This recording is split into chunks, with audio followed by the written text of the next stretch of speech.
Bo cornered me in the parking garage with a crowbar, told Lila. Her friend Jeremy died this morning. Then whispered, "If this idiot doesn't move, so will he." When I tried to stand my ground, he smiled and said, "Careful, these floors are slippery." I just stared at him. That was 8 weeks ago. This morning, he was standing outside my apartment in tears. "What's the stupidest thing you ever did for money?" One morning in the parking lot of my gym, a woman named Lila offered me $300 cash to pretend to be her workout partner for an hour. She said her ex Bo might show up because he'd been following her to random places lately, and she couldn't be alone with him because he had a horrible temper. "You should see what he did to the guy I dated after him," she said, but she didn't elaborate. Lila explained that Bo had been texting her photos of herself at the grocery store, the library, her yoga class, always from a distance but letting her know he was watching. She hadn't been to the gym in weeks because it was her last safe space, but she couldn't live in fear forever. She handed me the cash and said all I had to do was work out near her and walk her to her car after, that Bo probably wouldn't even show up, but she needed insurance. He had a restraining order and couldn't approach if witnesses were around. I needed the money and figured it was probably just paranoia anyway. For the first 20 minutes, everything was normal, and Lila started to relax, actually smiling as she did her warm-up stretches. She kept checking the door but gradually stopped looking, focusing on her workout like she was remembering what it felt like to not be afraid. At 7:45, she laughed and said maybe she was being paranoid, that Bo had probably moved on. The truth was, I wasn't hating spending time with her, so when she kept apologizing, I told her it was fine, and I meant it. I even thought this would be a cute story for us in the future, if I played my cards right. But then the door opened. Bo walked in, and I understood why Lila had been hiding. He was massive, the kind of guy who didn't need steroids because rage was enough of a performance enhancer. His eyes found Lila immediately, and his whole posture changed like a predator catching a scent. Lila froze mid-rep and whispered, "He found me," before forcing herself to keep moving. Bo went to the bench press directly facing us and loaded up 4 plates on each side, pressing it like it was nothing while staring at me the entire time. Between sets, he'd flex in the mirror, making sure I could see every muscle, the tattoo on his neck that said, "Death before dishonor," in Gothic letters pulsing with his heartbeat.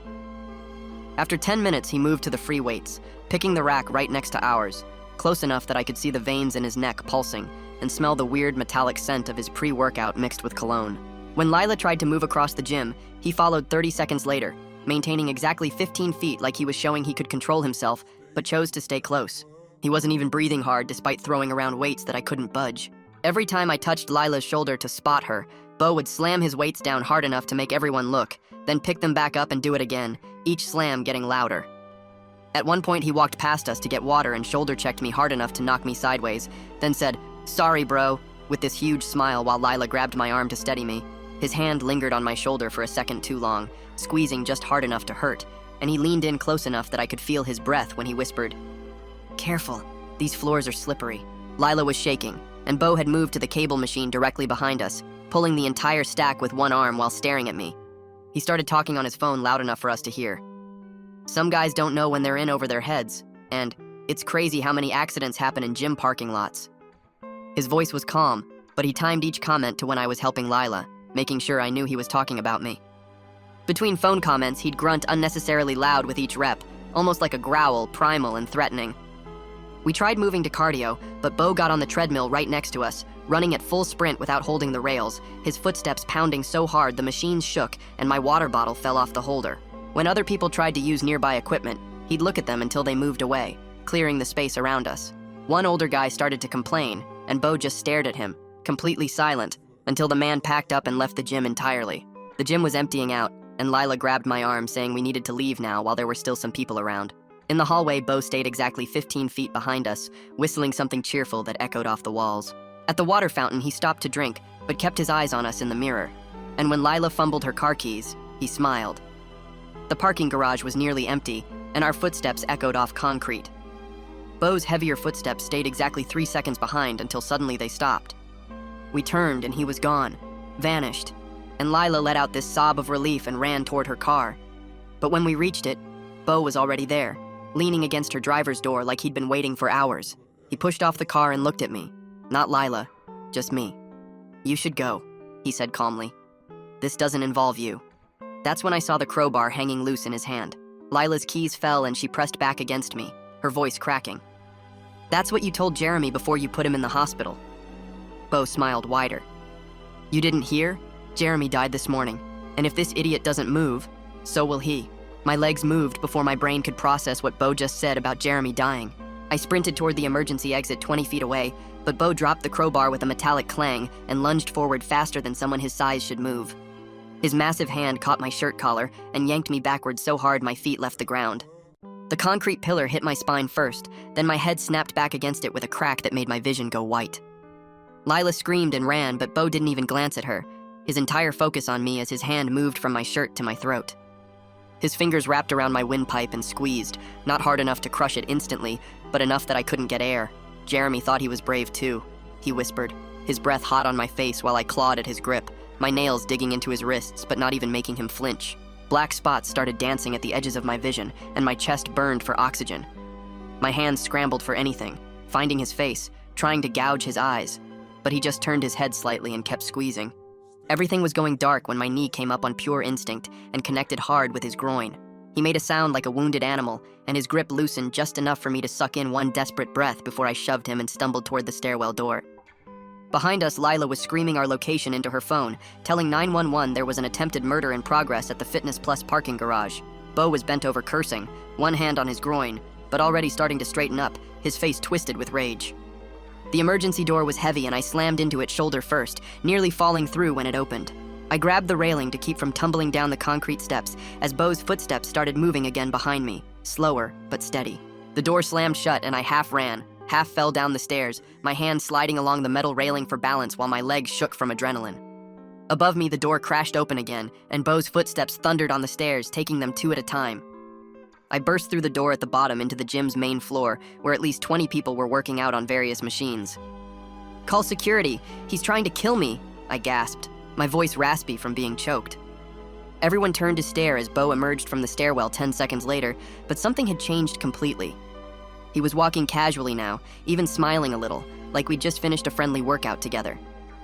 Coach Tony Valdez rushed over from the front desk, asking what was wrong, looking between me and Bo with confusion. Bo walked to the water fountain and took a long drink, watching me with dead eyes over the stream of water while I tried to explain what just happened. Members started pulling out their phones, some recording, others calling 911. Bo stayed exactly where he was, wiping his mouth with the back of his hand, completely calm, like nothing had happened. 5 minutes later, Officer Kyle Brooks walked through the front door, his hand resting on his service weapon as he assessed the situation. Bo immediately started talking in this reasonable voice, staying exactly 15 feet from Lila, who had just entered from the parking garage. He told the officer I had attacked him in the parking garage after harassing his ex-girlfriend, that I was some guy she'd hired to intimidate him. Lila showed Officer Brooks the restraining order on her phone, her hands shaking so bad she almost dropped it, explaining the $300 arrangement while Bo smiled. "Check his pocket," Bo said calmly. "He took money to assault me." The cash was still there in my gym shorts, 3 folded hundreds that suddenly made me look like hired muscle instead of a victim. Officer Brooks looked at the money, then at my bruised throat, then back at Bo, who hadn't moved from his spot by the water fountain. 20 minutes later, we were at the police station, and Detective Angela Rivera was reviewing security footage on her computer screen. The cameras showed Bo following us through the gym, maintaining distance, then following us to the parking garage, but the actual confrontation happened in a blind spot. She looked up from the screen and explained that while the restraining order violation was clear, without footage of the actual assault, it was my word against his. I'm trying to figure out why Lila picked this specific guy from the parking lot. Was it just random, or did she notice something about him that made her think he'd help? The $300 payment complicated things because it could be seen as evidence I was paid to confront him. Lila pulled up screenshots on her phone of all the stalking photos Bo had sent her, pictures of her at the grocery store, the library, her yoga class, but Rivera said they needed more for attempted murder charges.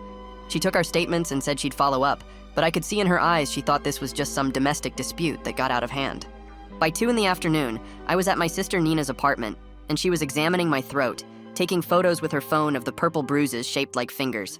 She kept lecturing me about taking money from strangers while she documented everything, saying I was lucky to be alive. Nina was in her 2nd year of nursing school and insisted we go to the ER for official documentation because her professor had taught them about domestic violence cases needing medical evidence. When I told her about Jeremy dying that morning, her face went completely pale and she grabbed her car keys. At the ER, the doctor found laryngeal trauma consistent with strangulation and ordered x-rays to check for fractures. He asked if I wanted to file assault charges while a nurse took more photos for the medical record. A social worker showed up with pamphlets about domestic violence, explaining that strangulation was one of the biggest predictors of future homicide attempts, that victims were 7 times more likely to be killed by their attacker. Nina recorded everything on her phone, the doctor's assessment, the social worker's warnings, saying we needed our own evidence since the police hadn't seemed to take it seriously enough. When we got back to Nina's apartment complex at 7 that evening, Beau's black Challenger was idling in the visitor parking area, positioned exactly at the property line where he wasn't technically trespassing. His music was so loud it rattled the windows of nearby apartments, bass thumping through the walls, and every few minutes he'd rev the engine hard enough to set off car alarms. Nina called 911, but the dispatcher said since he was on public property and hadn't made any threats or attempted to approach us, there was nothing they could do. We watched from her 3rd-floor window as he sat there for 3 hours, occasionally getting out to stretch, always looking up at Nina's window to make sure we saw him. Other residents complained to the apartment security, but the guard said his hands were tied if the guy wasn't breaking any laws. Finally, at 10:30, Beau drove away, tires squealing, and I collapsed on Nina's couch checking my phone. My social media was flooded with messages from gym members who had filmed the incident. One video showed Beau's face when he came through the stairwell door, pure murderous rage shifting to calm control in less than 2 seconds. Another member had caught him picking up the dropped crowbar from the parking garage while everyone was focused on me in the gym. Derek, a guy I barely knew from the morning workout crowd, sent me a direct message saying he'd seen Beau slash someone's tires in the gym parking lot last month, but had been too scared to report it. The next morning, I called my other job at the smoothie shop to say I couldn't come in, my voice still raspy and painful from the strangulation my manager was understanding, but said he'd have to find someone to cover my shifts for the rest of the week. Then Coach Tony texted that I was suspended from teaching fitness classes pending investigation, citing member safety concerns after yesterday's incident. Without those 2 jobs, I couldn't make rent this month, and my bank account was already negative from last month's car repair. Lila kept texting apologies, saying she never thought Beau would actually try to kill someone, offering to pay for a lawyer, but I didn't even know what to say back. My phone rang at 10 the next morning, and Angela's voice was flat when she told me they'd arrested Beau for violating the restraining order, but he'd posted bail in 2 hours. She said Jeremy Huang's case file showed the exact same pattern, some kid hired to protect a woman, attacked in a parking structure, then dead from head trauma after supposedly falling downstairs. The case went cold when every witness suddenly changed their story or moved away. She told me to vary my routines and stay unpredictable, then hung up before I could ask what that meant. An hour and a half later, my coworker Jenna sent me a photo from the smoothie shop showing Beau at the counter, ordering a protein shake while staring directly at my usual workstation behind the register. She texted that he'd asked about my schedule, said he was a concerned friend worried about me, and when she told him I wasn't working today, he went and sat in his car in the parking lot for an hour just watching the door. My manager texted 5 minutes later saying I needed to resolve my personal issues or find another job because customers were complaining about the scary guy asking questions. Nina picked me up at 2 and drove us downtown to meet Lila at this coffee shop with big windows where we could see anyone approaching. Lila's hands shook as she pulled out her phone and showed us texts from someone named Blake, who turned out to be Beau's twin brother, and a paralegal who helped him navigate legal loopholes. The texts threatened to sue her for defamation if she kept spreading lies about Beau, with screenshots of legal documents and case citations that looked real enough to be scary. She said Jeremy had gotten the same legal threats 3 weeks before he died, that Blake had filed complaints with Jeremy's employer claiming harassment until they fired him. When I got back to Nina's place, I looked up Jeremy online and found this memorial page his mom maintained with all the comments turned off. His Instagram showed a normal 25-year-old guy doing normal stuff until 3 months ago, when everything just stopped. The last video was from a party where he was laughing with friends, but in the background you could see Beau standing by the wall just watching him. The timestamp showed it was 3 days before Jeremy died. That night, Nina drove me to my apartment to grab more clothes, and when we got there, the door was hanging open, the frame splintered where someone had kicked it in. Nothing was stolen, but everything had been moved exactly 1 inch. Every drawer pulled out 1 inch. Every picture frame turned backward. My bed shifted just enough that you'd notice, but couldn't prove it was intentional. The landlord met us there and said the security cameras had mysteriously malfunctioned between 6 and 7, right when this happened. On my pillow was a gym flyer with "See you soon" written across it in red marker. Angela came the next morning to examine everything, taking photos and measurements while explaining that breaking and entering charges required proof of who actually entered, not just suspicion. She mentioned Beau had an alibi because he was supposedly at a job interview across town with 3 people who'd swear he was there the whole time. She bagged the gym flyer for handwriting analysis, but warned me these cases usually escalate before they get resolved, that guys like Beau push boundaries until someone gets hurt bad enough for real charges. Nina grabbed my arm and said I was staying with her indefinitely, no arguments. I spent the next few hours emailing my professors about needing extensions, attaching the police report numbers as proof of my family emergency. 2 wrote back with sympathy and gave me extra time, but my statistics professor said I still had to take the midterm or fail the class. I hadn't thought about school in days, and my normal life felt like something that happened to someone else. Nina brought me clothes from my apartment, saying the door was fixed, but she'd grabbed what she could carry. That afternoon, Lila came to Nina's place with this cardboard box full of evidence she'd been collecting for 2 years. She spread out photos of slashed tires, printed emails with threats, medical records from when Bo had broken her wrist accidentally during an argument. She played us voicemails where his voice got quieter and calmer the angrier he got, promising to find her no matter where she went. She started crying as she admitted she'd hired 3 other guys before me for protection, but they'd all backed out after Bo confronted them in private. She thought I looked tough enough in the gym to actually scare him, thought maybe someone teaching fitness classes could handle themselves. Around 7 that evening, Coach called and his voice was tight when he told me Bo had joined the gym as a premium member with a year paid in advance. Legally, he couldn't ban him without cause, and the restraining order only covered Lila, not the whole facility. Bo had signed up to teach a free self-defense class for female members tomorrow, which Coach couldn't stop without risking a discrimination lawsuit. He told me not to come to the gym anymore, that his insurance company was threatening to drop coverage after the parking garage incident. Without the fitness classes and the smoothie shop, I had no income left. 3 days later, I sat in the courthouse for Bo's restraining order violation hearing, watching his brother Blake argue that the parking garage was technically separate property from the gym, so no violation occurred. Blake had property surveys and lease agreements showing different ownership entities, explaining that the restraining order specified the gym premises, but didn't explicitly include adjacent structures. The judge looked annoyed, but granted a 2-week continuance to review the property lines and determine if a violation had actually occurred.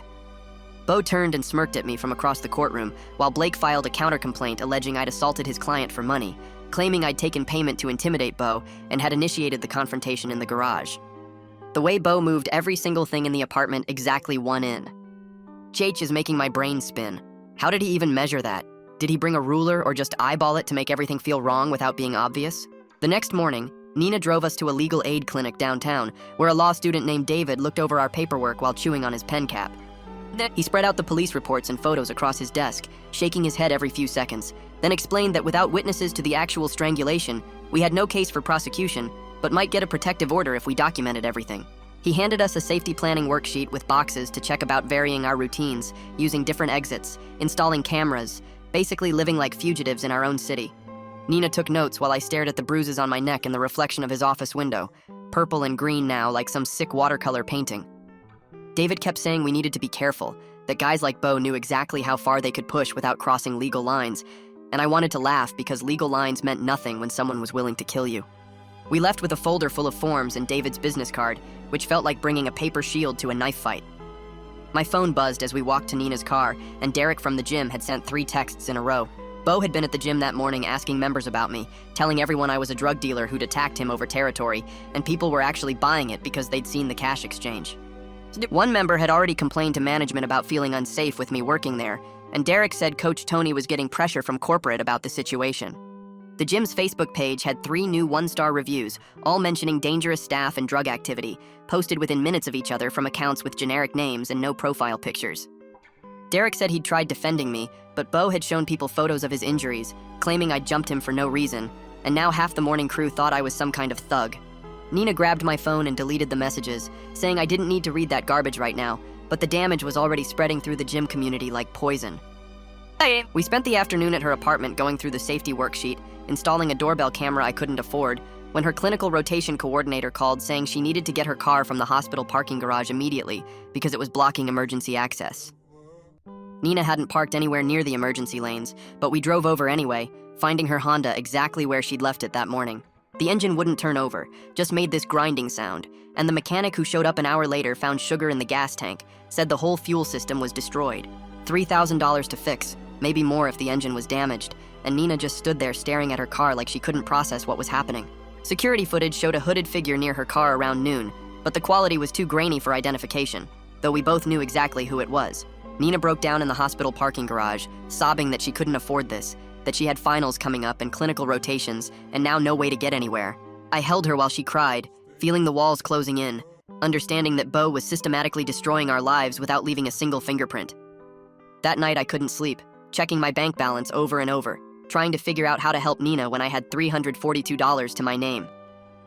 The next morning my phone rang with an unknown number, and Lila's voice came through, asking if I was okay, saying she'd heard about what was happening. She wired me $2,000 before I could even protest, insisting it was the least she could do since this was all her fault. She mentioned her ex-husband was a sheriff in another county who might be able to help, but then admitted they were in a custody battle, and Beau's brother Blake was representing her ex, so that door was closed too. Every avenue for help seemed to loop back to Beau's influence, his family's connections, the web he'd spun around us. Lila said she was leaving Texas next week, maybe for good, and I couldn't blame her. After she hung up, I sat alone in Nina's apartment while she was at school, jumping at every sound from the hallway, checking the door locks obsessively like they could actually keep Beau out if he decided to come. The neighbor's dog started barking and my heart rate spiked so hard I thought I might pass out. Then I realized I hadn't slept more than 3 hours straight since the attack. My phone battery died, and for 10 minutes I couldn't find the charger, panic rising in my throat at being unreachable, at Nina not being able to call if something happened. When I finally plugged it in, 17 missed calls from an unknown number appeared. The next morning, my bank called about suspicious activity on my account, someone trying to access it from 3 different branches with a fake ID that looked enough like me to fool one teller briefly. They froze everything pending investigation, leaving me with no access to the money Lila had sent or even my own pathetic savings.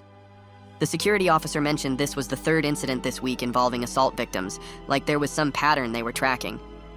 When I opened my wallet to check my cards, Blake Garrett's business card was tucked behind my driver's license, and I knew I hadn't put it there.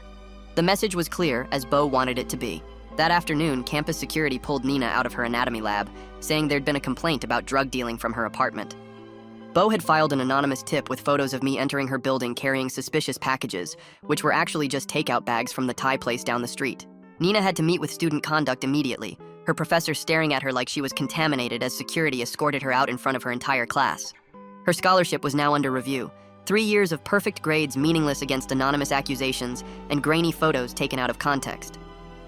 Nina called me crying from the dean's office bathroom, whispering that they were asking about my presence in her apartment, about any illegal activities, about whether she felt safe. Detective Rivera showed up at Nina's apartment that evening with news that made my stomach drop. Jeremy's mother wanted to meet me, had been investigating her son's death on her own, collecting evidence the police wouldn't look at. Rivera couldn't say much officially, but suggested we hear Mrs. Huang out, mentioned she'd seen this pattern before with stalkers who knew how to work the system. She left Mrs. Huang's contact information on a yellow sticky note, her handwriting careful and deliberate like she was leaving a breadcrumb trail she couldn't officially acknowledge. 2 hours later, we met Mrs. Huang at a diner off I-35, the kind of place with cracked vinyl booths and fluorescent lights that made everyone look sick. She brought Jeremy's laptop in a canvas bag, her hands shaking as she opened it to show us dozens of videos Jeremy had recorded on his phone and backed up to the cloud. The videos showed Beau following Jeremy for 3 weeks before his death, getting progressively closer, progressively bolder. In one video from a grocery store, Beau stood directly behind Jeremy in line, close enough to breathe on his neck, smiling at the security camera like he wanted to be seen. Another showed Beau's car following Jeremy's for 15 miles, maintaining exactly 3 car lengths like he was showing off his control. The final video, taken the night before Jeremy died, showed Beau approaching Jeremy's car at a red light, leaning into the open window to say something the phone barely picked up. Mrs. Huang had paid for audio enhancement, and we could just make out Beau's voice saying tomorrow was decision day, that Jeremy could leave town or leave in a bag. She'd given all of this to the police, but they said the audio was too distorted for court, that following someone wasn't illegal, that threats needed to be explicit and clearly recorded. Mrs. Huang believed me because the pattern was identical, the escalation timeline almost exactly the same, like Beau was following some sick playbook. She showed me the medical examiner's report that listed Jeremy's death as accidental, a fall downstairs that resulted in a broken neck, even though Jeremy lived in a single-story house. The next morning, I woke to my phone exploding with notifications, my uncle calling repeatedly, my cousin sending screenshot after screenshot of something I couldn't process at first. Someone had posted my photo on a revenge porn site with fabricated posts about selling drugs and services at the gym, including Nina's nursing school contact information and claims that she was involved too. The post had hundreds of views already, were being shared in local Facebook groups, had been screenshotted and sent to my extended family with messages about being concerned for my well-being. My uncle's voicemail demanded to know if I was really dealing drugs like the posts said, his voice a mix of anger and disappointment that made me want to throw my phone against the wall. 3 days passed with more fake posts appearing faster than I could report them, each one getting shared wider, the lies spreading through Austin's fitness community like poison. Day 7 started with David from legal aid calling at 10 in the morning, his voice excited as he explained that if we could prove Beau was doing this to multiple people across state lines, the FBI's serial stalker unit could take over. He'd already found 2 other victims in Houston and San Antonio, both too scared to come forward unless others did first. both with similar stories of escalating harassment that ended when they disappeared from social media and moved away. Wow, this safety planning worksheet David gave them has boxes for using different exits and changing routines. How does someone even keep track of all those changes every day? David needed documentation showing patterns, evidence that crossed county lines, anything that proved this wasn't just a local dispute but systematic terror. Nina came over at 2 with poster boards and colored markers, her nursing school training kicking in as she insisted we document everything with medical-level precision, creating timelines that showed every incident with exact timestamps and cross-referenced evidence. We mapped out 3 weeks of attacks on the wall, color-coding different types of harassment, and that's when the pattern jumped out at us. Weekday mornings were for professional sabotage like the fake LinkedIn profiles and employer calls, evenings for personal attacks like the apartment break-in, weekends for legal harassment with police reports and court filings. Bo was running this like a military operation with specific objectives for each phase. At 5, Coach texted warning that Bo had started offering free training sessions to anyone who'd give him information about me, and 3 people had already taken the deal. One guy was telling everyone he'd seen my car at drug houses even though I didn't own a car, clearly being fed lies to create false witness statements. The gym community I'd worked so hard to build relationships in was being turned into a surveillance network against me. The next morning's counter-complaint hearing was a nightmare from the start, with Blake presenting sworn statements from 5 gym members claiming I'd threatened Bo multiple times, their stories matching too perfectly to be real, but convincing enough for the judge. The judge looked skeptical, but said she had to err on the side of caution, granting a mutual restraining order that meant I couldn't go within 100 feet of Bo either. Blake smiled as he explained this meant Bo could effectively ban me from anywhere just by showing up first, controlling my movements by choosing where to be. 4 hours later, Lila called sobbing that her ex-husband had just gotten emergency custody of their kids based on evidence that she'd hired dangerous criminals to stalk people, with Blake representing him pro bono and using my fake criminal record as proof. She was driving to Houston for an emergency hearing, begging me to write a statement saying she didn't know about my supposed violent past, that she'd been tricked too. Her voice broke as she explained that Bo was destroying her life to eliminate witnesses, that her ex had been trying to get the kids for years, and Bo had given him the perfect ammunition. That afternoon, I sat with Mrs. Huang in her living room, looking through Jeremy's journals, page after page of paranoid observations about being followed, about people watching him, about not knowing who to trust anymore. The final entry from 3 days before he died was the worst, his handwriting shaky as he wrote about feeling trapped in an impossible situation where fighting back made him look aggressive, running made him look guilty, and hiding made him disappear completely. Mrs. Huang's hands shook as she showed me Jeremy's bus ticket to California, dated for the day after he died, explaining he'd been planning to start over where Bo couldn't find him.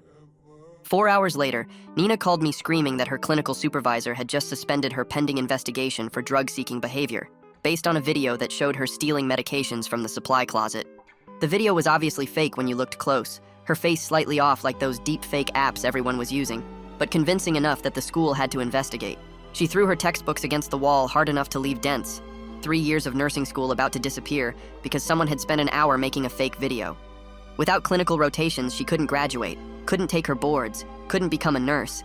Everything she'd worked for destroyed by someone with basic video editing skills. The next morning, Derek from the gym called from a blocked number, whispering that he'd been recording Bo's conversations for days after overhearing him mention something called Phase 3 that would start Sunday and would make him run. Derek had hours of audio on his phone, Bo discussing his plans with Blake, coordinating with people I'd never heard of, building something bigger than just harassment. He was terrified but willing to share the recordings if we could protect his identity, knowing what had happened to Jeremy and not wanting to be next.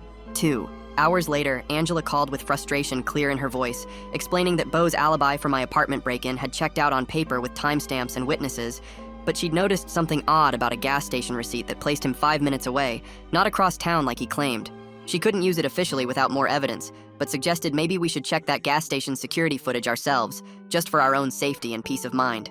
That afternoon, Nina and I walked into the gas station where the owner, an older Vietnamese man with thick glasses, recognized Bo's photo immediately and shook his head. "That man trouble," he said in accented English, already pulling up footage from 3 weeks ago without being asked, showing Bo buying zip ties and work gloves an hour before my apartment was ransacked. The timestamp matched perfectly with the window between his fake alibi timestamps, proof he'd been lying about his whereabouts. The owner burned the footage to a USB drive and handed it over, warning us to be careful because Bo had threatened him once for having cameras that recorded license plates in the parking lot. The next morning, Mrs. Huang called me at 6, asking me to come to her house immediately because she'd found something in Jeremy's room that I needed to see. I drove there in my pajamas and found her sitting at her kitchen table with a box of Jeremy's things, Newspaper clippings spread across the surface, her hands shaking as she pushed a photo toward me. The man in the picture looked exactly like Bo, but younger. No neck tattoo, standing next to another guy at what looked like a college party. And Mrs. Huang pointed to the headline on an old Oklahoma newspaper that read, "College student dies in dormitory accident." She explained that Jeremy had been researching Bo for weeks before he died, discovered his real name was William Thornton, and this William had disappeared right after his roommate died from a fall that looked exactly like what happened to Jeremy. The pattern was identical. The roommate had been dating William's ex-girlfriend, and William vanished the night of the death, never showed up for the police interview, just disappeared completely. Mrs. Huang had more papers showing William Thornton had been wanted for questioning in Oklahoma for 5 years, and she'd already called the detective to report it, but wanted me to have copies of everything first.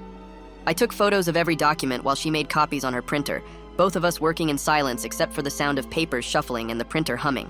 By 10 that morning, I was at the legal aid office where David practically jumped out of his chair when I showed him the evidence, immediately calling his friend at the FBI while Nina and I spread everything across his conference table.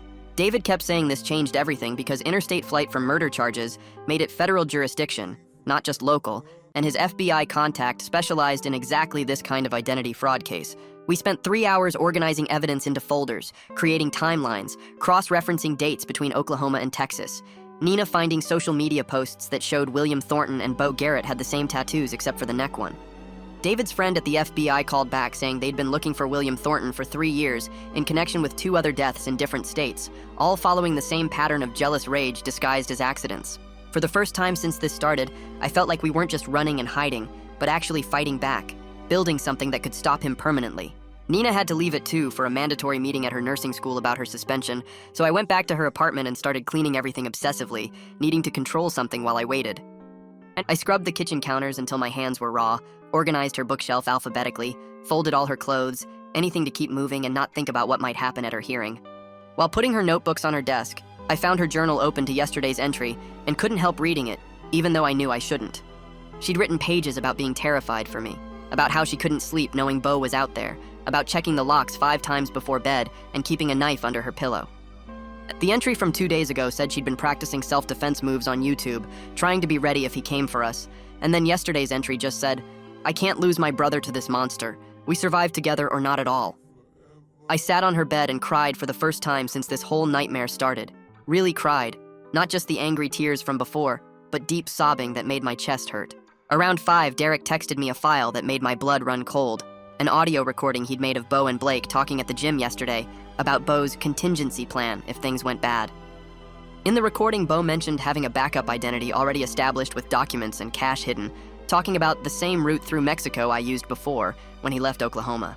Blake was giving him advice about destroying evidence, wiping his phone, making sure nothing could be traced, and Bo said something about how he handled Jeremy, but was careful with his words like he knew someone might be listening. The way Mrs. Huang kept all those newspaper clippings about her son's research is making me wonder how long she suspected something was wrong with Bo's story. Did she start looking through Jeremy's things right after he died or wait until now? Derek had been hiding in the locker room recording everything on his phone, risking his safety to get us evidence, and he said in his text that he was leaving Austin tomorrow because he couldn't take the fear anymore. The next morning at 8, Nina and I met Special Agent Carla Matthews at the federal building downtown, a woman who looked like she could bench press Bo herself, who listened to everything without interrupting once. She pulled out a file that was already thick with papers and photos, telling us she'd been tracking William Thornton for 3 years across 4 states, that our evidence matched their pattern analysis perfectly. She needed one specific thing to arrest him immediately, and that was proof he'd used interstate communications for stalking, which we had because the revenge porn posts came from servers in California, according to the IT guy Nina knew. Agent Matthews started making calls right there in front of us, beginning the warrant process, telling someone on the phone to get surveillance on Bo immediately, that they finally had enough for federal charges. At noon, Nina's school hearing went better than we'd hoped when her professor testified that the deepfake video showed her wearing scrubs she didn't own in a medication room she'd never had access to. The timestamp proved she was in a completely different class when the video supposedly happened, and the investigation immediately shifted to finding who created the false evidence. They lifted her suspension, but said she'd need a supervisor shadowing her for 2 weeks as a formality, which Nina accepted without complaint, just grateful to keep her spot in the program. That afternoon, Lila texted from Houston where she was staying with her sister, said she'd lost custody temporarily, but her lawyer discovered Blake wasn't even licensed to practice family law, only criminal, making every document he'd filed potentially invalid. Her kids were safe with their father for now, completely away from Bo's reach. and even though she was devastated about the custody, she said we were winning even if it didn't feel like it yet.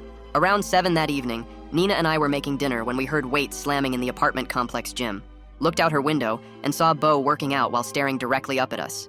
Other residents were complaining to the office, but management said he was a guest of someone in the building, so they couldn't make him leave. Technically not violating the restraining order since it was a different facility. We watched him bench press massive weights, each rep slow and deliberate like he was imagining crushing us, his eyes never leaving our window even when other people walked between us. Agent Matthews told us to document everything with photos and videos, that the arrest was imminent, but we needed to be careful, to not go anywhere alone, to keep our phones charged and ready to call 911. The next morning, Coach texted asking me to meet him at a park near campus, not at the gym. And when I got there, he looked exhausted and scared, but determined. He'd been investigating Bo's background for insurance reasons and found out Bo had worked at 3 other gyms where members had accidents with equipment that failed at exactly the wrong time. Each victim had somehow crossed Bo or complained about him, and Coach had statements from 2 other gym owners who'd banned Bo after suspicious incidents they couldn't quite prove. He apologized for cutting me off initially, explained his lawyer made him stay neutral while secretly gathering evidence, but now he was ready to testify about everything he'd seen and documented. That afternoon, Derek sent one final video before leaving town. Security footage from the gym showing Bo tampering with a cable machine a month ago, right before a member who'd complained about Bo's aggressive behavior had the cable snap and nearly crush his throat. The sabotage was subtle, Bo knowing exactly where the cameras were and keeping his body between them and his hands. But from this angle, you could see him loosening bolts and fraying the cable with something sharp. Derek said he was already on the road to Dallas to stay with his parents, too scared to stay in Austin another day, but wanted us to have everything he'd collected over the past 2 weeks. Nina spread Derek's files across her kitchen table, alongside Mrs. Huang's research folders, while I sorted through public records on my laptop.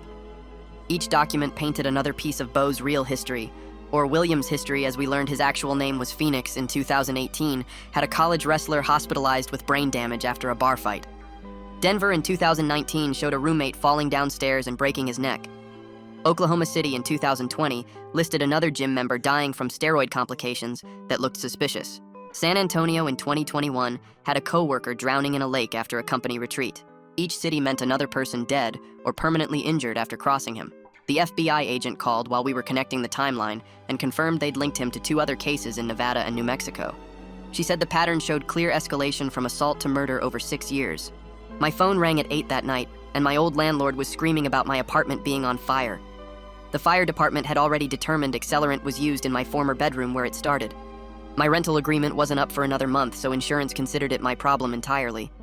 Everything I couldn't grab when I moved was gone, including photo albums from college and my grandfather's watch. Bo posted a gym selfie on Instagram at the exact time the fire started with 3 other people visible.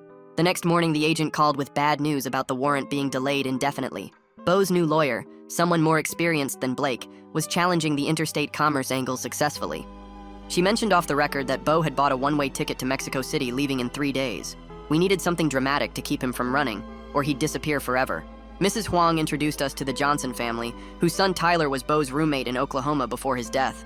They'd been searching for justice for 5 years and had photos of injuries matching Jeremy's pattern exactly.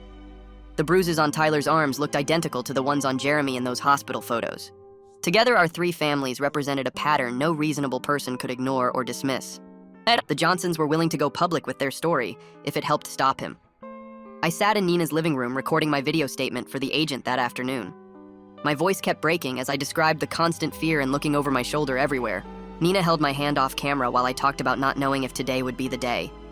The agent said my testimony could be key if we could just keep Bo from fleeing 2 more days until his flight, and we were running out of options fast.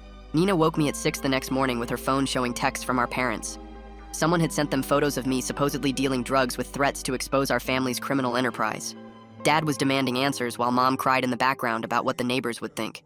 They lived 600 miles away, but Bo had found them and their home address somehow. Nina took the phone and explained everything while I threw clothes in a bag in case we needed to run. Derek posted the gym footage of Bo's steroid rage episodes on social media that morning, tagging local news. Coach reported Bo's membership violations to the National Fitness Association, citing safety concerns for other members. Mrs. Huang started a Justice for Jeremy Facebook page that got 500 shares in 2 hours. We were attacking his reputation from every angle, trying to make him too toxic to ignore. Blake showed up at Nina's apartment that afternoon with a cease and desist letter threatening defamation lawsuits. Nina started recording on her phone while he talked about how we didn't understand family loyalty. He admitted his brother was dangerous, but said family is family no matter what they do. When he realized Nina was recording, he grabbed for her phone, but I stepped between them.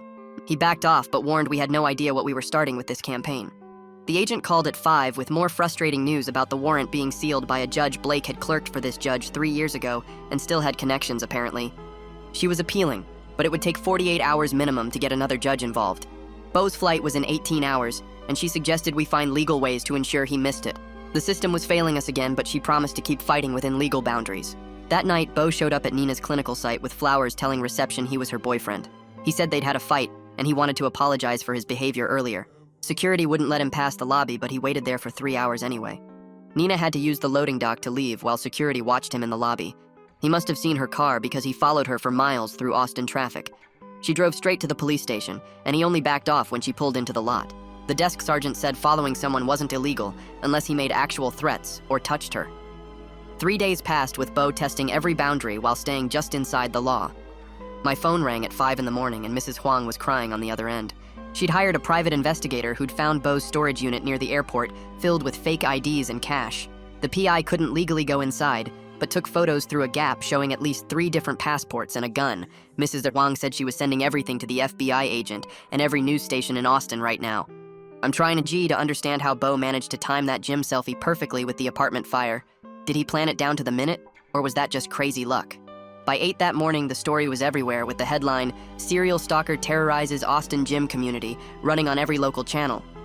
Beau's photo filled the screen while reporters stood outside our gym interviewing members about their experiences with him. Within an hour, 3 more people called the station saying Beau had stalked them too over the past 5 years. Coach went on camera telling everyone that Beau was banned from every gym in their network across Texas immediately. The news kept playing security footage of Beau following me through the parking garage, while experts talked about escalating violence patterns. My phone buzzed nonstop with messages from people who'd believed Beau's lies now apologizing and offering support. Blake called at 11 screaming that Beau was at his office destroying everything and throwing computers through windows. We could hear glass breaking and Blake yelling for someone to call 911 before the line went dead completely. 10 minutes later, Blake texted that Beau was gone, but not before trashing the entire office and threatening to kill him. Blake said Beau kept screaming that Blake ruined everything by getting too many people involved in their plan. The brothers' partnership was completely destroyed, and Blake was finally scared enough to cooperate with police himself. Nina and I sat in the FBI office at 1, while agents coordinated with airport security about Beau's 3 o'clock flight. Every minute felt like forever, as we gave separate statements to different agents about everything that had happened. One agent mentioned they'd been tracking someone named William Garrett in Oklahoma for years, but never had enough evidence. She said William disappeared 3 years ago, right when Beau showed up in Austin with perfect timing. The pieces were coming together, showing this wasn't Beau's first time running from crimes using fake identities. My phone lit up at 3:15 with a call from the FBI agent saying airport security had Beau in custody. He'd tried boarding with a fake ID matching one from the storage unit photos and fought when confronted. Security footage showed him breaking a TSA agent's nose and throwing another into a wall before being tackled. Every news channel had the video within minutes, showing Beau in handcuffs being dragged through the terminal screaming threats. The agent said he was facing federal charges for assaulting federal officers and identity fraud on top of everything else. She warned that while we'd won this round, the legal battle was just starting and could take months. The next morning, we sat in federal court watching Beau's arraignment, where he pleaded not guilty to all charges. The prosecutor mentioned potential murder charges pending investigation into Jeremy's death, which made Mrs. Huang sob quietly behind us. Beau stared at me the entire hearing, and when the judge looked away, he mouthed, "You're dead," slowly. The judge denied bail, calling him an extreme flight risk, and for the first time in 2 weeks, he was locked up. Nina went back to her clinical rotations that afternoon, with a supervisor shadowing her for safety and support. Her supervisor turned out to be understanding and even impressed by how Nina had documented everything during our ordeal. The other nursing students who doubted her story apologized after seeing the news coverage of Beau's arrest. Nina texted me that taking blood pressure felt weird after everything we'd been through, but at least normal existed somewhere. Detective Rivera showed up at my apartment the next morning with news that made Mrs. Huang cry with relief. They were reopening Jeremy's case as a homicide based on the gas station footage I'd found weeks ago. The video showed Beau following Jeremy that night, which completely destroyed his original alibi about being home. Rivera said Blake was cooperating fully now and providing evidence of Beau's crimes in Oklahoma for immunity.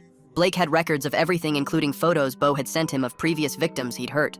The detective said with Blake's testimony and the new evidence, Beau would likely never see freedom again.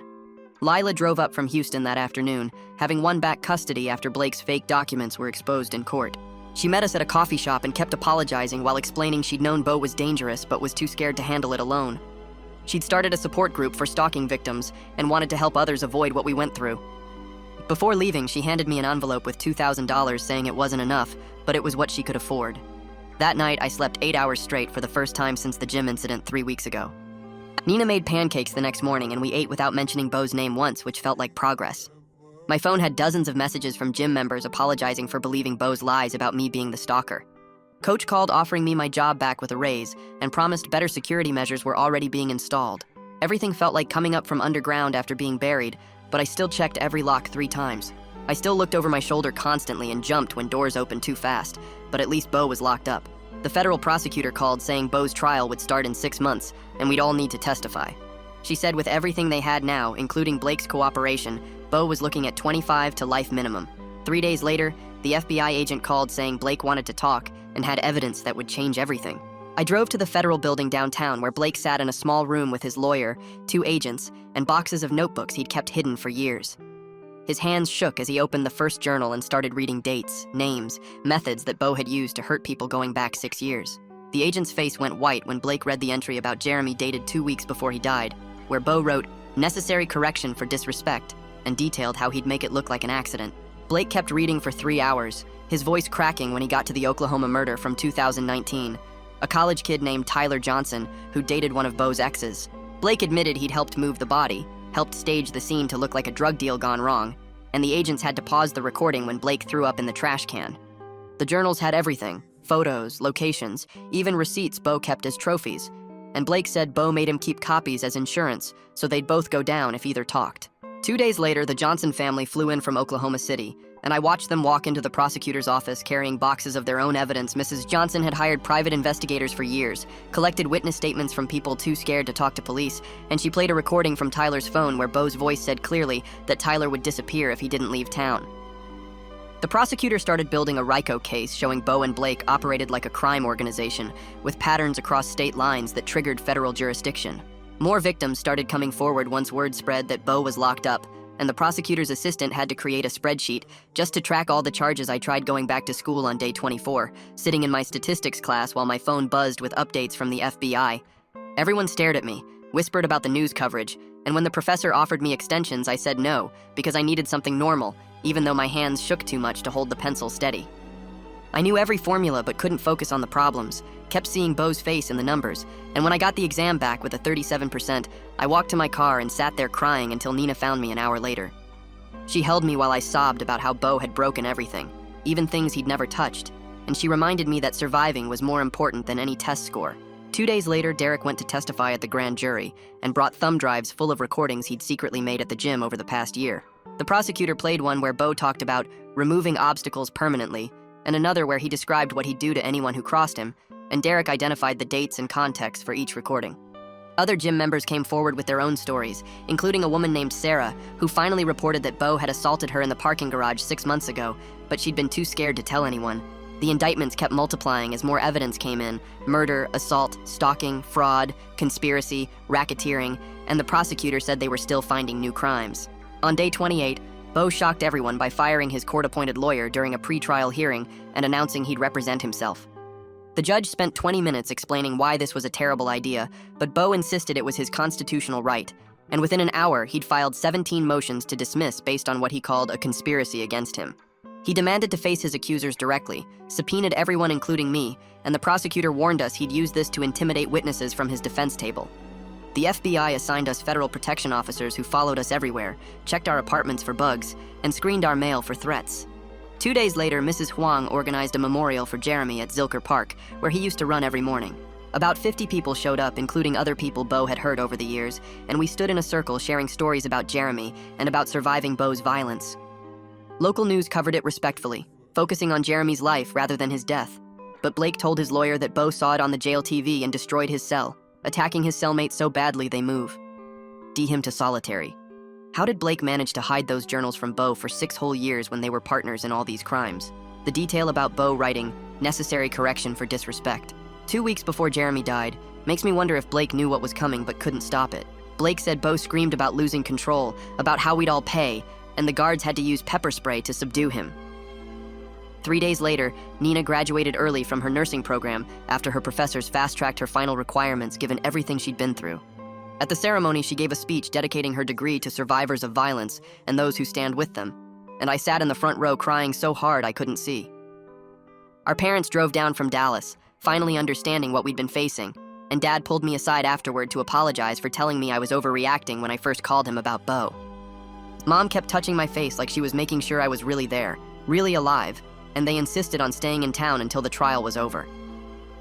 2 days later, investigators discovered Bo had been stealing dead people's identities to collect their benefits, including a Marine veteran who died in 2018.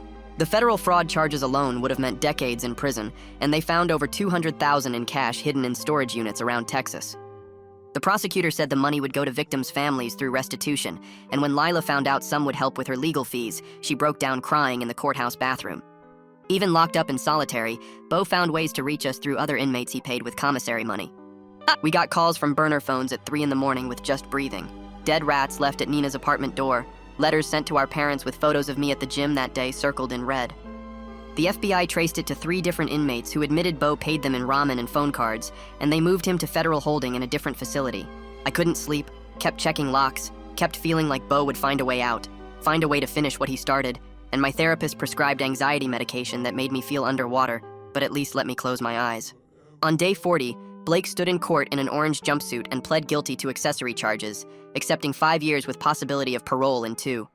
During his allocution, he spoke for 40 minutes about how Bo had controlled him since they were kids, threatened to kill his family if he didn't help, made him believe he was worthless without Bo's protection. He turned to each victim's family and apologized by name, his voice breaking when he got to Mrs. Huang, who sat in the front row with Jeremy's photo in her lap. She didn't forgive him, but thanked him for finally telling the truth, and the whole courtroom went silent except for people crying. The judge called for a recess, and I walked out on shaking legs while Blake was taken into custody for his own sentencing hearing later.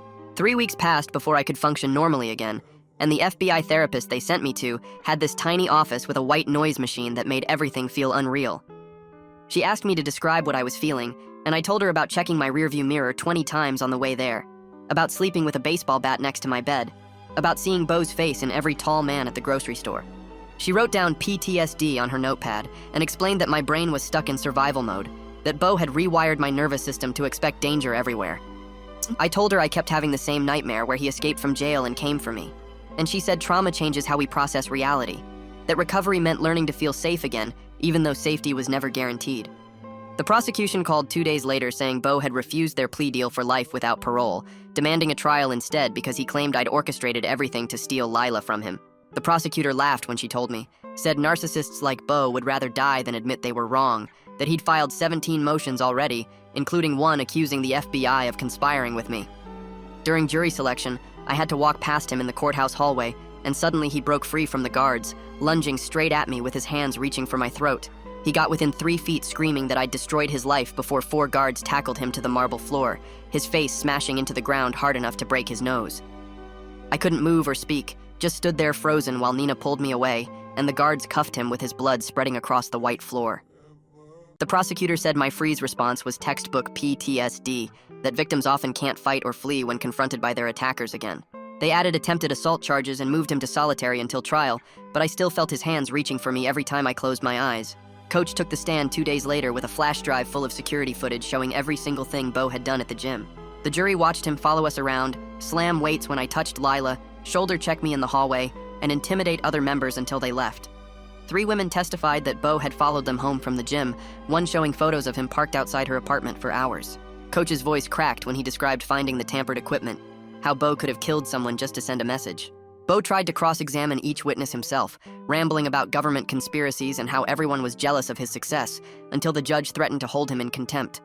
Lila took the stand the next day carrying a box of evidence that made my stomach turn. She showed the jury photos of bruises covering her ribs, medical records from 3 different hospitals, police reports spanning 5 years that went nowhere because Bo always convinced them she was crazy. She described how he'd isolated her from friends and family, made her quit her job, tracked her phone, controlled what she wore and who she talked to. When she looked directly at him and said he hadn't broken her, that she'd survived him, Bo exploded out of his chair, screaming threats so violent the court reporter stopped typing. The bailiffs dragged him out while he kept screaming that she belonged to him, that he'd kill anyone who touched her, and several jurors were crying when the judge called a recess. My testimony lasted 4 hours the next morning, and Bo insisted on questioning me himself, asking about my finances, implying I was some kind of male prostitute who'd targeted him for money. He wanted to know how much Lila had really paid me, whether we'd had sex, if I'd planned this whole thing to eliminate him. The judge warned him 8 times, but he kept pushing, trying to make me angry, trying to break me down like he'd broken down everyone else in his life.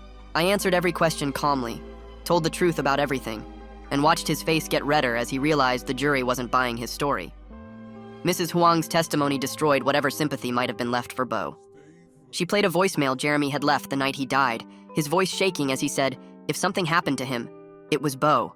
That Bo had told him tonight was the night he'd pay for talking to Lila. The courtroom went completely silent, except for Mrs. Huang's quiet sobbing as she showed Jeremy's journal entries describing months of escalating threats and stalking. Bo claimed the voicemail was fake, that Jeremy was unstable, but then the prosecution introduced Bo's own journals that Blake had provided, showing he'd written about dealing with Jeremy permanently the day before Jeremy died. The FBI analyst presented a timeline showing Bo's pattern across 5 states over 15 years, 12 confirmed victims, 3 deaths including Jeremy. They showed how he'd escalate from stalking to violence, how he'd move states when things got too hot, how he'd destroyed lives in Texas, Oklahoma, New Mexico, Arizona, and Nevada. Bo's closing argument was completely unhinged, claiming the FBI, his own brother, the prosecution, and I had conspired against him because we were jealous of his success with women. He looked at each juror and said he'd remember their faces, that they'd regret this, and the judge immediately added jury tampering charges. The jury deliberated for 6 hours before returning guilty verdicts on all 43 counts, including murder, attempted murder, stalking, assault, fraud, and conspiracy. Bo showed nothing on his face until they read the murder conviction for Jeremy. Then he smiled directly at me, mouthing, "See you soon," as the guards led him away in shackles. Nina held my hand as we left the courthouse, but I couldn't shake the feeling that even with the conviction, I'd never really be safe from him. 2 days later at sentencing, the judge called Bo a predator who'd destroyed lives without remorse and sentenced him to life without parole plus 340 years to run consecutively. Bo tried to give a speech claiming I was the real criminal, that this was all a setup, but when he started threatening the judge, they dragged him out mid-sentence while he screamed about revenge. The gavel came down and legally it was over, but I knew the trauma wouldn't end just because a judge said so, that I'd be looking over my shoulder for the rest of my life. 2 months after the trial ended, Blake started sending letters from prison to everyone who got hurt by Bo. The first one came to my apartment on a Tuesday morning, and I almost threw it away without opening it. Blake wrote 3 pages about how sorry he was for helping Bo track people and for not stopping him when things got bad. He listed other stuff Bo did that never got reported, like beating up a guy in Houston and stalking 2 women in Dallas. Blake's lawyer called me later saying Blake was getting therapy in prison and trying to make things right by helping cops close old cases. Some of the other victims wrote him back, but Mrs. Huang burned his letter without reading it and posted the video online. The judge giving Bo life plus 340 years makes me wonder how they calculate such specific numbers. Does each crime add exact years? What determines if sentences run together or separately like that? 5 days later, I went back to work at the smoothie shop because my bank account was empty and bills kept coming. The first customer recognized me from the news and kept staring while I made her protein shake. Coach saw me getting uncomfortable and moved me to the back office doing inventory and schedules instead of dealing with people. Most of my coworkers were cool about everything, but a few kept asking questions about what really happened that night. My first paycheck after 2 months felt like winning the lottery, even though it was only $400. Nina started her new job at the trauma center downtown and called me excited about her first day. She was working with abuse victims and creating new ways to document injuries for court cases. Her supervisor knew about our case and asked Nina to train other nurses on spotting stalking victims. Nina texted me that night saying maybe something good could come from all the bad stuff we went through. Lila's support group kept growing, and she asked if I'd come speak to them about surviving. I helped her set up chairs and book meeting rooms but couldn't handle talking about it yet. She started dating a social worker who specialized in trauma and seemed happier than before. We both still checked our locks multiple times before bed, though Mrs. Huang called me about starting a foundation in Jeremy's name to help stalking victims pay for lawyers and safe housing. The first person they helped was a woman whose ex had been following her for 6 months. Mrs. Huang wanted me on the board, but I said no, because I needed space from all of it. She understood and said Jeremy would be proud we stopped Bo from killing anyone else. My therapist started doing this thing called EMDR, where I moved my eyes back and forth while thinking about the parking garage. The first few sessions made me throw up, but slowly I could remember it without feeling like I was dying. I still had nightmares about Bo showing up at my door and checked for his car, even though I knew he was locked up. She kept saying healing takes time, and some days I actually believed her. The FBI agent called to say they were closing their investigation and Bo would never get out. She met me for coffee and said she'd worked hundreds of these cases, but most didn't end with the bad guy in prison. She gave me her personal number and told me to call if I ever felt unsafe again. I kept her card next to the picture of Nina and me at her graduation ceremony. School started offering summer classes online, so I signed up to make up what I failed during the trial. Statistics homework seemed stupid after almost getting murdered, but having a schedule helped me feel normal. My professor emailed asking if I was okay after seeing the news, and I wrote back that I was getting there. Derek flew in from Dallas to visit, and we went to the gym together for the first time since everything happened. He pointed at the bench where Bo used to lift those crazy weights, and now it was just regular equipment. We worked out for an hour without anyone staring or whispering about what happened there. For 60 minutes, we were just two normal guys lifting weights instead of survivors of a psycho. On day 100, Nina and I had dinner with our parents who stayed in town to help us get back to normal. Dad grilled burgers while Mom kept saying I looked too skinny and needed to eat more. We talked about Nina's patience and my summer classes and normal stuff instead of trials and trauma. After they left, Nina and I sat on the couch not talking, but not needing to either. We made it through everything and came out different but still breathing. The apartment was quiet except for the air conditioner running, and for once I didn't check the locks before going to bed. It was a small thing, but it was mine. All right, I think that's a good spot to wrap it up for today. Thanks for hanging out and letting me toss in my 2 cents along the way. It's been a fun little adventure. If you made it to the end, drop a comment. I love reading all your comments.